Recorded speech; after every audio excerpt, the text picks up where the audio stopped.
મિત્રો આને કહેવાય છે ગુલાબી તુર. ગુલાબી એટલે ગુલાબ જેવી છે. જો આ બધી એવી છે. જો આ બધી આવી છે ને એ બધી એવી છે. તો ગુલાબી ગુલાબ જેવી છે બધી. એટલે લાલ કલરની બધી. આ બધી એવી છે. આ બધી ફૂલ ને એવું છે ને બધું એવું છે ગુલાબી. જો આમાંથી ગુલાબ જેવો જ દાણો નીકળે અંદરથી. ફોલીને બતાવો તમે.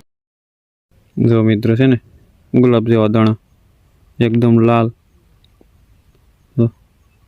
એકદમ લાલ. ખાવામાં પણ બહુ મીઠી આવે છે.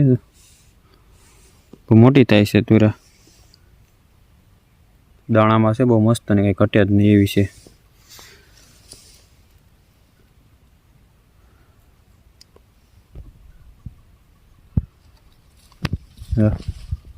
કેવો ફાલ આવ્યો.